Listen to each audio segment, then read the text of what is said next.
સુરત મહાનગરપાલિકાના કમિશનર શાલિની અગ્રવાલે વર્ષ 2023થી 2024નો રિવાઇઝ બજેટ અને વર્ષ 2024થી 2025નો ડ્રાફ્ટ બજેટ રજૂ કર્યો હતો.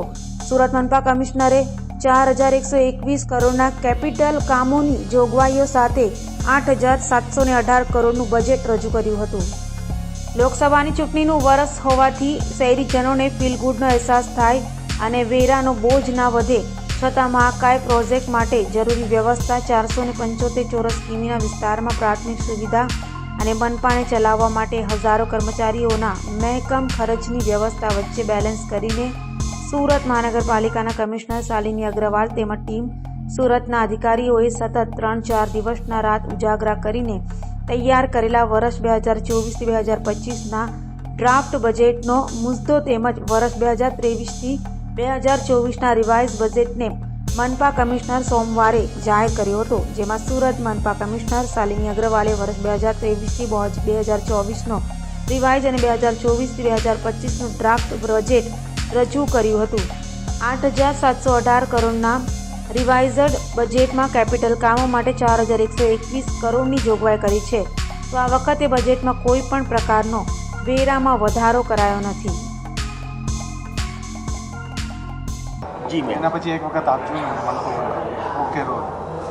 આજે સુરત મહાનગરપાલિકાનું વર્ષ 2023-24નું રિવાઇઝડ બજેટ અને વર્ષ 24-25નું ડ્રાફ્ટ બજેટ રજૂ કરવામાં આવ્યું છે.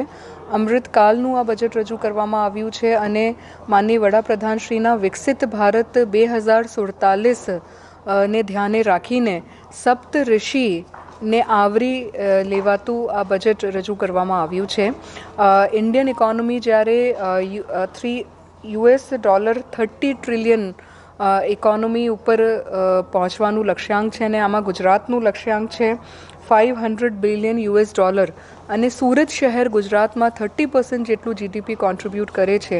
એ બધા વસ્તુઓને આવરી લઈને આ બજેટ બનાવવામાં આવ્યું છે. એટલે physical infrastructure, social infrastructure, economic development, human development index અને એન્વાયરમેન્ટલ સસ્ટેનેબિલિટી આ બધું જ આ બજેટમાં ઇન્ટિગ્રેટ કરવામાં આવ્યું છે.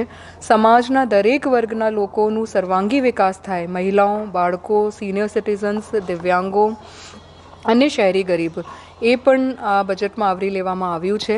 અત્યારે સુધીનું સૌથી મોટું કદ ધરાવતું બજેટ છે. 8718 કરોડનું આ બજેટ રજૂ કરવામાં આવ્યું છે અને આમાં વિના કર દર વધારાનું બજેટ રજૂ થયેલ છે અને કેપિટલ એક્સપેન્ડિચર માટે 4121 કરોડનું એસ્ટિમેટ મૂકવામાં આવ્યું છે, જે પણ અત્યાર સુધીનું સૌથી વધારે કેપિટલ એક્સપેન્ડિચર છે.